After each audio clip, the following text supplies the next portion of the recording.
রাধে রাধে। আজকে তোমাদের সঙ্গে একটা নতুন ভিডিও নিয়ে আসলাম। ভিডিওটি হলো মায়াপুর দর্শন। তো তোমাদেরকে মায়াপুরের সব কিছু আমি শেয়ার করব।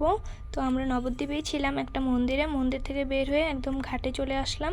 আমরা গঙ্গা ঘাটে আসার পর নৌকোতে উঠবো। নৌকোতে ওঠার পরে 5 মিনিটের দূরত্ব, তারপরে আমরা মায়াপুর ঘাট পেয়ে যাব। তারপর ওখান থেকে একদমই সামনে মায়াপুর ইস্কন।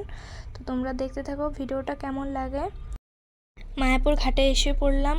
ঘাটের থেকে একদম সামনেই মন্দির। তো আমরা এখন টোটো দিয়ে চলে যাব। হেঁটেও যাওয়া যায়, কারণ আমাদের একটু সময়টা কম ছিল, একটু কাজের জন্যও আসা হয়েছিল।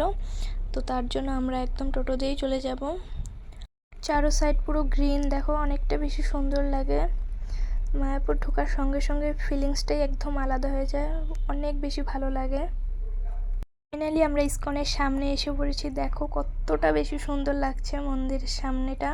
মন্দিরের সামনেই তিলক পরিয়ে দিচ্ছে সবাইকে। তো এখান থেকে আমরাও পরিয়ে নিয়েছি। তারপর মন্দিরের ভিতরে ঢুকবো। মন্দিরের ভিতরে ঢোকার সঙ্গে সঙ্গে এতটা বেশি ভালো লাগে, একদম মনে হয় সুকুন পেয়ে গেছি।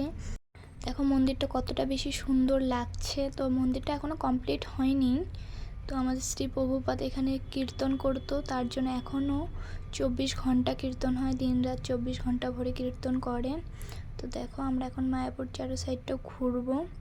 তো তখন আমরা অনেক সকালেই চলে গেছিলাম। তো আমরা দর্শন করেই বের হয়ে যাব মন্দিরের থেকে। এখান থেকে দেখো মন্দিরটা কত সুন্দর লাগছে, মানে বলে বোঝানোর মতো না, এতটা সুন্দর মন্দির। মানে ওই টাইমটা মন্দিরে সব কিছুই বন্ধ ছিল, তার জন্য আমরা ঢুকতে পারিনি। দর্শন আরতির টাইমে খালি ঢুকেছি, দর্শন করেই ভগবানের চলে এসে পড়েছে।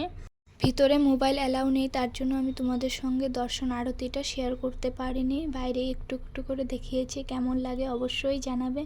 আর তোমরা যদি মায়াপুরে যাও অবশ্যই যাবে ইস্কনে, অনেকটা বেশি ভালো লাগবে। আর ইস্কনে গেলে সন্ধ্যা আরতি দেখতে একদমই ভুলো না। ওইখানে সন্ধ্যা আরতি না দেখলে মনে হয় না কিছু দেখলাম।